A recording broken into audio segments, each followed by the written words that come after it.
السلام علیکم۔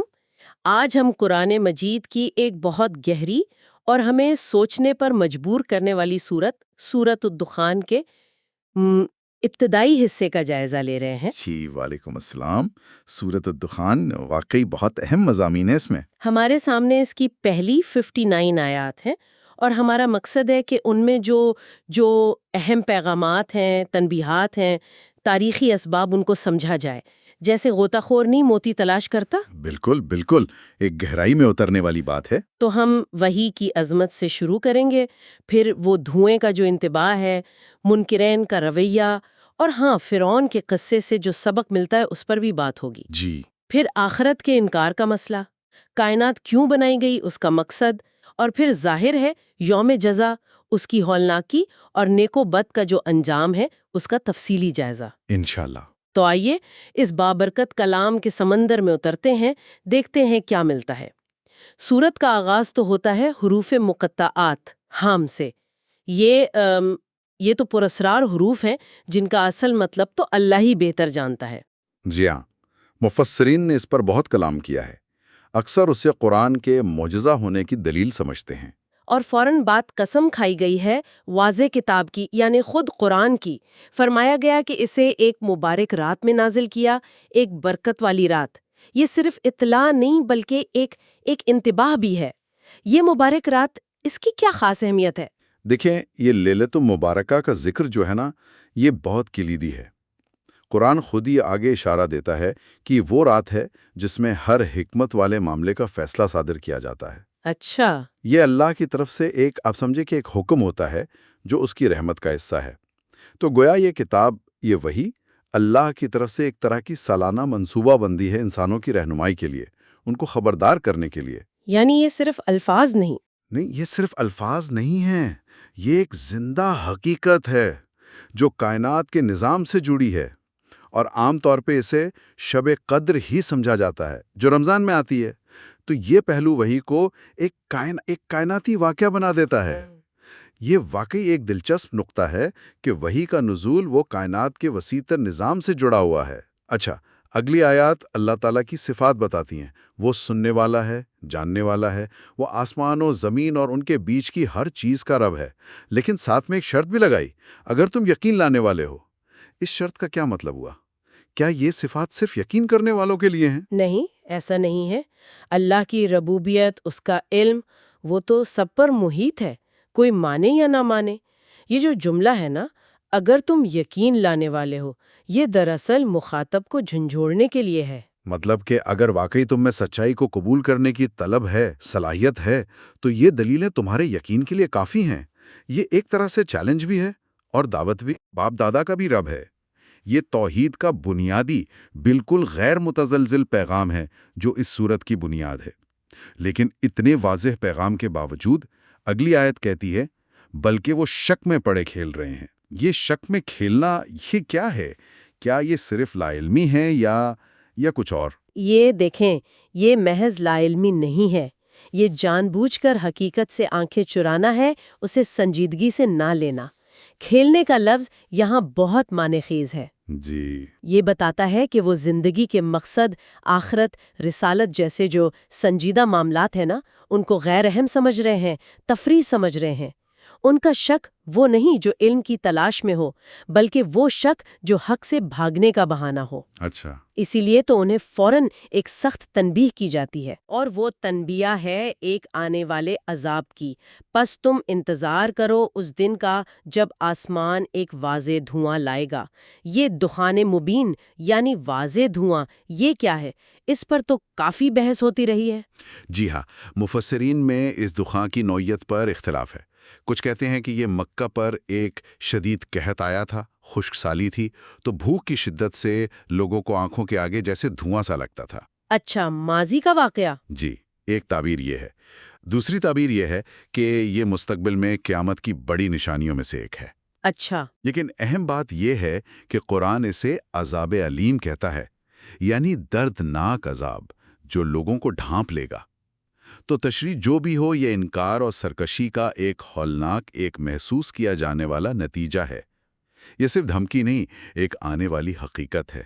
اور اس وقت ان کا رد عمل کیا ہوگا؟ آیت کہتی ہے وہ پکاریں گے، اے ہمارے رب، ہم سے یہ عذاب ہٹا دیں، ہم ایمان لاتے ہیں۔ یہ تو بڑی تبدیلی لگ رہی ہے۔ ظاہری طور پر تو ہے، لیکن قرآن فوراً اس کی حقیقت کھول دیتا ہے۔ سوال اٹھایا جاتا ہے، انہیں نصیحت کہاں سے فائدہ دے گی؟ جبکہ ان کے پاس ایک واضح رسول آ چکا تھا تو وہ اس سے منہ موڑ گئے اور کہنے لگے کہ یہ تو سکھایا پڑھایا ہوا، یہ تو دیوانہ ہے۔ یعنی ماضی یاد دلایا جا رہا ہے۔ بالکل، ان کے پچھلے رویے کی یاد دانی ہے۔ یہ جو ان کا ایمان لانا ہے نا، یہ صرف وقتی تکلیف سے بچنے کی کوشش ہے، کوئی حقیقی تبدیلی نہیں۔ یہ انسانی نفسیات کا ایک اہم پہلو ہے جسے قرآن یہاں اجاگر کر رہا ہے کہ لوگ اکثر مشکل میں خدا کو یاد کرتے ہیں اور آسانی میں بھول جاتے ہیں۔ یہ تو واقعی غور طلب بات ہے۔ اللہ فرماتا ہے کہ ہم عذاب کو تھوڑی دیر کے لیے ہٹا لیں گے، لیکن تم تو پھر وہی کرنے والے ہو جو پہلے کرتے تھے۔ گویا اللہ ان کی فطرت کو جانتا ہے۔ اور پھر ایک زیادہ بڑی پکڑ کا ذکر ہے۔ جس دن ہم سب سے بڑی پکڑ پکڑیں گے تو یقیناً ہم انتقام لینے والے ہوں گے۔ یہ بطشہ کبریٰ یعنی سب سے بڑی پکڑ، یہ کیا ہے؟ اس سے مراد بعض نے یوم بدر کی شکست لی ہے۔ اچھا۔ اور زیادہ قوی احتمال یہ ہے کہ اس سے مراد آخرت کا حتمی عذاب ہے۔ یہ آیت مستقبل میں ایک فیصلہ کن مرحلے کی طرف اشارہ کر رہی ہے، جب مہلت ختم ہو جائے گی اور حساب کتاب ہوگا۔ وہ دھواں شاید ایک پیش خیمہ ہو، لیکن اصل بڑی پکڑ تو ابھی باقی ہے۔ اس عمومی تنبیہ کے بعد قرآن ایک بہت ہی طاقتور تاریخی مثال لاتا ہے، اور بلا شبہ ہم نے ان سے پہلے فرعون کی قوم کو آزمایا تھا اور ان کے پاس ایک معزز رسول آیا تھا۔ فرعون کا قصہ یہاں کیوں؟ اس کا مکہ کے مشرکین سے کیا تعلق بنتا ہے؟ تعلق بہت گہرا ہے۔ دیکھیں، فرعون طاقت کی، تکبر کی اور وحی کے انکار کی ایک علامت ہے۔ جی، مکہ کے سردار بھی تو اپنی طاقت، اپنے مال و دولت کے نشے میں چور تھے اور رسول اللہ صلی اللہ علیہ وسلم کا انکار کر رہے تھے۔ قرآن گویا انہیں فرعون کا انجام یاد دلا کر خبردار کر رہا ہے۔ صحیح۔ حضرت موسیٰ علیہ السلام جو ایک رسول کریم تھے، معزز رسول، ان کا پیغام کیا تھا؟ یہ کہ اللہ کے بندوں یعنی بنی اسرائیل کو میرے سپرد کر دو، بے شک میں تمہارے لیے ایک امانت دار رسول ہوں، اور یہ کہ اللہ کے مقابلے میں سرکشی نہ کرو، یقیناً میں تمہارے پاس ایک کھلی دلیل لایا ہوں۔ یہ تو وہی بنیادی مطالبات ہیں۔ جی بالکل، جو رسول اللہ صلی اللہ علیہ وسلم بھی کر رہے تھے۔ توحید مانو، اللہ کے حکم کے آگے جھک جاؤ۔ اور جب فرعون اور اس کی قوم نے انکار کیا تو حضرت موسیٰ علیہ السلام نے ایک عجیب سی دعا کی، اور بے شک میں نے اپنے رب اور تمہارے رب کی پناہ لی ہے اس بات سے کہ تم مجھے سنسار کر دو، اور اگر تم مجھ پر ایمان نہیں لاتے تو مجھ سے الگ ہو جاؤ۔ یہ مجھ سے الگ ہو جاؤ گا کیا مطلب ہے؟ کیا یہ کوئی کمزوری ہے؟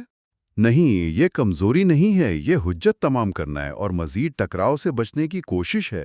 مطلب یہ کہ بھی اگر تم میری بات نہیں مانتے تو کم از کم مجھے اور میرے ماننے والوں کو تنگ کرنا چھوڑ دو، ہمیں ہمارے حال پر چھوڑ دو۔ اچھا، یہ دراصل ان کی ہٹ دھرمی اور ان کے تشدد پر آمادہ ہونے کو ظاہر کرتا ہے کہ نبی کو یہ کہنا پڑ رہا ہے۔ جب ان کی سرکشی حد سے بڑھ گئی تب موسیٰ علیہ السلام نے اللہ سے دعا کی۔ یہ لوگ مجرم قوم ہیں، اور اس دعا کا جواب وہ تو فوری اور فیصلہ کن تھا۔ اللہ نے حکم دیا کہ راتوں رات بنی اسرائیل کو لے کر نکل جائیں، اور یہ بھی بتا دیا کہ پیچھا کیا جائے گا۔ اور پھر ایک بڑا حیران کن حکم، اور سمندر کو اس کے سکون کی حالت میں چھوڑ دو۔ بے شک وہ ایک لشکر ہے جو غرق کیا جانے والا ہے۔ سمندر کو سکون کی حالت میں چھوڑنے کا کیا مطلب ہوا؟ جب اللہ تعالیٰ نے موسیٰ علیہ السلام کے لیے سمندر کو پھاڑا اور بنی اسرائیل گزر گئے تو حکم ہوا کہ سمندر کو اسی پھٹی ہوئی پرسکون حالت میں رہنے دو، اسے دوبارہ ملانے کی کوشش نہ کرو۔ اچھا، کیوں؟ کیونکہ پیچھے فرعون کا لشکر آ رہا ہے اور ان کا مقدر اسی راستے میں غرق ہونا ہے۔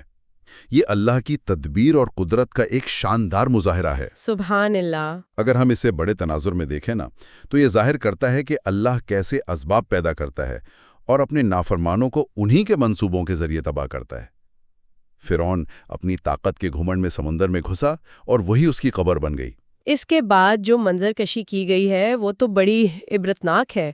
کتنے ہی باغات اور چشمے وہ چھوڑ گئے، اور کھیتیاں اور شاندار رہائش گاہیں اور وہ نعمتیں جن میں وہ خوش تھے۔ جی قطعی کو اللہ کے ہاں ان کی ناراضگی کو ظاہر کرتا ہے۔ کمال ہے۔ کائنات کی کوئی چیز ان کے جانے پر افسردہ نہ ہوئی، اس کے برعکس بنی اسرائیل کو نجات ملی ذلت آمیز عذاب سے، فرعون سے، جو حد سے بڑھنے والوں میں سے ایک سردار تھا۔ اللہ نے انہیں اس وقت کے لوگوں پر علم کی بنیاد پر فضیلت دی تھی اور خاص نشانیاں عطا کی تھیں جن میں کھلی آزمائش تھی۔ تو یہ قصہ صرف تاریخ نہیں، یہ اصول بتا رہا ہے، تکبر کا انجام تباہی ہے اور ایمان لانے والوں کے لیے نجات ہے۔ فرعون کی اس طاقتور مثال کے بعد گفتگو کا رخ سیدھا ان لوگوں کی طرف مڑتا ہے جو آخرت کا انکار کرتے ہیں۔ وہ کہتے ہیں یہ تو بس ہماری پہلی موت ہی ہے اور ہم دوبارہ نہیں اٹھائے جائیں گے، تو ہمارے باپ دادا کو لے آؤ اگر تم سچے ہو۔ یہ مطالبہ تو ہر دور کے منکرین کا رہا ہے۔ قرآن اس کا کیا جواب دیتا ہے؟ قرآن انہیں ایک اور تاریخی حوالہ دیتا ہے اور ایک سوال پوچھتا ہے جو انہیں سوچنے پر مجبور کر دے۔ کیا یہ لوگ بہتر ہیں یا تبا کی قوم اور وہ لوگ جو ان سے پہلے تھے؟ ہم نے انہیں ہلاک کر دیا، بے شک وہ مجرم تھے۔ تبا یہ یمن کے بادشاہوں کا لقب تھا۔ اچھا، ان کی طاقت، ان کی تہذیب مشہور تھی۔ قرآن کہہ رہا ہے کہ تم اپنی طاقت اور خوشحالی پر اتراتے ہو، لیکن تم سے پہلے تبا جیسی طاقتور قومیں گزر چکی ہیں۔ جب انہوں نے جرم کیا تو اللہ نے انہیں تباہ کر دیا، تو تمہاری کیا حیثیت ہے؟ یہ سوال اٹھاتا ہے کہ کیا دنیاوی کامیابی حق پر ہونے کی دلیل ہے؟ نہیں، بالکل نہیں۔ قرآن کا جواب واضح ہے، نہیں، اور پھر یہ انکار آخرت کے بنیادی فلسفے پر ہی ضرب لگاتا ہے، کائنات کی تخلیق کے مقصد کو بیان کر کے۔ اور ہم نے آسمانوں اور زمین کو اور جو کچھ ان کے درمیان ہے کھیلتے ہوئے نہیں بنایا۔ یہی تو نقطہ ہے۔ اگر موت کے بعد زندگی نہیں ہے، حساب کتاب نہیں، جزا سزا نہیں، تو یہ ساری کائنات، یہ زندگی ایک بے مقصد کھیل لگتی ہے۔ اللہ فرماتا ہے کہ ایسا نہیں ہے، ہم نے ان دونوں کو پیدا نہیں کیا مگر حق کے ساتھ، یعنی ایک عظیم مقصد کے تحت، ایک سنجیدہ منصوبے کے تحت یہ سب بنایا گیا ہے۔ لیکن ان میں سے اکثر لوگ نہیں جانتے، وہ اس گہرے مقصد کو سمجھنے کی کوشش ہی نہیں کرتے۔ صحیح۔ یہ کائنات خود ایک خاموش گواہی ہے کہ اس کا بنانے والا حکیم ہے اور اس نے اسے بے مقصد نہیں بنایا، اور ایک با مقصد تخلیق کا لازمی تقاضا ہے کہ اعمال کا نتیجہ سامنے آئے۔ اسی لیے فوراً بعد یوم فصل یعنی فیصلے کے دن کا اعلان ہوتا ہے۔ بے شک فیصلے کا دن ان سب کا مقررہ وقت ہے۔ اس دن کی کیا خاص بات بیان ہوئی ہے؟ اس دن کی سب سے نمایاں بات جو ہے نا، وہ رشتوں اور تعلقات کا بے معنی ہو جانا ہے۔ جس دن کوئی دوست کسی دوست کے کچھ بھی کام نہ آئے گا اور نہ ان کی مدد کی جائے گی۔ دنیا کی دوستیاں، سفارشیں، تعلقات سب بیکار۔ کچھ کام نہیں آئے گا۔ کچھ نہیں، سوائے اس کے جس پر اللہ رحم کرے۔ نجات کا واحد راستہ صرف اللہ کی رحمت ہوگا، اور وہ زبردست، غالب، نہایت رحم کرنے والا ہے، یعنی اس کا انصاف بھی کامل ہوگا اور اس کی رحمت بھی۔ اس کے بعد جہنم کے عذاب کا نقشہ ہے، اور یہ تو بہت لرزہ دینے والا ہے۔ بے شک زقوم کا درخت گناہگار کا کھانا ہوگا۔ یہ زقوم، یہ کیا چیز ہے؟ زقوم قرآن میں ذکر ہے، جہنم میں اگنے والا ایک انتہائی کڑوا اور بدبودار درخت ہے۔ اس کا پھل ایسا ہوگا جیسے پگھلا ہوا تانبا، پیٹوں میں کھولے گا جیسے کھولتا ہوا پانی کھولتا ہے، مطلب بھوک مٹانے کے بجائے مزید اذیت۔ اللہ اکبر۔ پھر حکم ہوگا اسے پکڑو، پھر اسے گھسیٹتے ہوئے جہنم کے بیچوں بیچ لے جاؤ، پھر اس کے سر پر کھولتے ہوئے پانی کا عذاب انڈیلو۔ یہ انتہائی ذلت آمیز سلوک ہے۔ اور پھر وہ طنز کا تیر، چکھو، بے شک تم ہی تو بڑے زبردست، بڑے معزز تھے۔ یہ تو ان کے دنیاوی تکبر پر سیدھی چوٹ ہے۔ بالکل، یہ ان کی دنیاوی حیثیت، ان کی عزت کے دعووں کا مذاق اڑایا جا رہا ہے۔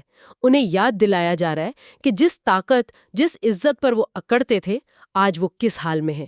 اور پھر کہا جائے گا، بے شک یہ وہی ہے جس میں تم شک کیا کرتے تھے، جس کا انکار کرتے تھے۔ جی، جس آخرت، جس حساب، جس عذاب کا تم مذاق اڑاتے تھے، آج اسے اپنی آنکھوں سے دیکھ لو اور بھگتو۔ ان آیات کا مقصد صرف ڈرانا نہیں بلکہ غفلت کی نیند سے جگانا ہے، اس انجام سے بچنے کی ترغیب دینا ہے۔ دوسری طرف متقین یعنی اللہ کا خوف رکھتے ہوئے زندگی گزارنے والے، ان کے لیے کیا ہے؟ بے شک متقی لوگ امن والی جگہ میں ہوں گے۔ ان کے لیے مکمل سکون، اطمینان، باغات اور چشموں میں۔ وہ سندس یعنی باریک ریشم اور استبرق یعنی دبیس ریشم کے لباس پہنے ہوئے آمنے سامنے بیٹھے ہوں گے۔ یہ صرف جسمانی آسائش نہیں، یہ سماجی خوشگواری، عزت کی بھی علامت ہے۔ جی، اسی طرح ہوگا اور ہم ان کا نکاح بڑی خوبصورت آنکھوں والی حوروں سے کر دیں گے۔ اور کھانے پینے کا ذکر بھی ہے؟ وہاں ہر قسم کے پھل منگوائیں گے، امن کے ساتھ۔ یہ امن کے ساتھ کی قید جو ہے یہ اہم لگتی ہے۔ بہت اہم ہے۔ دنیا میں نعمتوں کے ساتھ کوئی نہ کوئی ڈر، کوئی فکر لگی رہتی ہے نا، ختم ہونے کا ڈر، چھن جانے کا اندیشہ، بیماری کا خوف۔ جنت میں یہ سب نہیں ہوگا، مکمل امن، سکون، اطمینان۔ پھر ایک بہت بڑی نعمت کا ذکر ہے، وہاں وہ پہلی موت کے سوا اور موت کا مزہ نہیں چکھیں گے، اور وہ انہیں جہنم کے عذاب سے بچا لے گا۔ ابدی زندگی۔ جی، ابدی زندگی اور دائمی حفاظت کی ضمانت۔ اور یہ سب کچھ کیوں؟ آپ کے رب کے فضل کے طور پر۔ یہی تو بہت بڑی کامیابی ہے۔ کامیابی کا معیار ہی بدل دیا گیا۔ دنیا کی کامیابی نہیں، بلکہ اللہ کا فضل اور جہنم سے نجات، یہی اصل کامیابی ہے۔ یقیناً جنت کی یہ تفصیلات دراصل دنیا میں تقوی اختیار کرنے، اللہ کی بات ماننے اور صبر کرنے کا صلہ ہیں۔ یہ ایک ترغیب ہے کہ اگر یہ ابدی نعمتیں چاہیے تو دنیا میں اس کی قیمت ادا کرنی ہوگی۔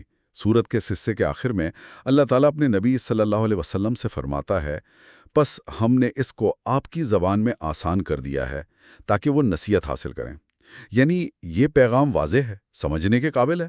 جی ہاں، زبان کی رکاوٹ دور کر دی، پیغام واضح کر دیا۔ اب اگر کوئی نصیحت نہیں پکڑتا تو یہ اس کی اپنی کوتاہی ہے۔ اور پھر آخری آیت ایک عجیب سی کیفیت پیدا کرتی ہے، پس آپ انتظار کیجئے، بے شک وہ بھی انتظار کرنے والے ہیں۔ یہ انتظار کس چیز کا ہے؟ یہ آیت تو بہت سے سوالات چھوڑ جاتی ہے۔ تو ان تمام آیات کا مجموعی جائزہ لینے کے بعد ہم کیا کلیدی پیغام نکال سکتے ہیں؟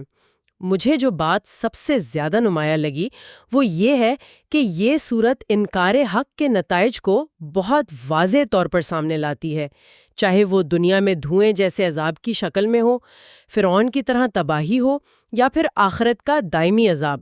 جی بالکل۔ اور ساتھ ہی ایمان اور تقوی کا نتیجہ بھی اتنا ہی واضح ہے، اللہ کی رحمت اور ابدی کامیابی۔ بالکل درست کہا۔ یہ سورت بار بار یاد دلاتی ہے کہ زندگی ایک سنجیدہ معاملہ ہے، کوئی کھیل تماشا نہیں۔ کائنات کی تخلیق بامقصد ہے، اور اس مقصد کا مرکزی نقطہ اللہ پر ایمان اور یوم آخرت کا یقین ہے۔ صحیح۔ اور یہ تاریخی مثالیں جیسے فرعون اور قوم تبا یہ ہمیں عبرت دلانے کے لیے ہیں کہ طاقت اور خوشحالی گمراہی سے نہیں بچا سکتی، اور مستقبل کے جو انتباہات ہیں جیسے دھواں، یوم الفصل، وہ ہمیں اپنی اصلاح پر مجبور کرتے ہیں۔ یہ صرف ماضی کی کہانیاں یا مستقبل کی پیشگوئیاں نہیں، یہ حال میں ہمارے لیے رہنمائی ہیں۔ اور آخر میں وہ نقطہ جو آپ نے اٹھایا انتظار کا، آخری آیت فَارْتَقِبْ إِنَّهُمْ مُرْتَقِبُونَ، بس آپ انتظار کریں، وہ بھی انتظار کر رہے ہیں۔ یہ واقعی گہری ہے۔ جی۔ ایک طرف پیغمبر ہیں، اہل ایمان ہیں، جو اللہ کے وعدوں کی تکمیل کا، حق کے غلبے کا، اپنی نجات کا انتظار کر رہے ہیں۔ بالکل۔ دوسری طرف منکرین ہیں، وہ شاید دنیا میں مسلمانوں کی ناکامی کا انتظار کر رہے ہیں، یا اپنے کفر کے نتائج کا، یا شاید کسی اور ہی دنیاوی امید کا۔ یہ انتظار جو ہے یہ خود ہمارے اپنے ایمان کی کیفیت، ہماری ترجیحات اور اللہ کے وعدوں پر ہمارے یقین کے بارے میں کیا کہتا ہے۔ یہ بہت اہم سوال ہے۔ مطلب ہم کس چیز کا انتظار کر رہے ہیں؟ ہمارا انتظار کس نوعیت کا ہے؟ کیا ہم اللہ کے وعدوں کے منتظر ہیں یا دنیاوی نتائج کے؟ یہ ایک ایسا سوال ہے جس پر شاید ہر سننے والا خود غور کر سکتا ہے کہ اس کا انتظار کس صف میں ہے۔ یقیناً یہ غور و فکر کا مقام ہے۔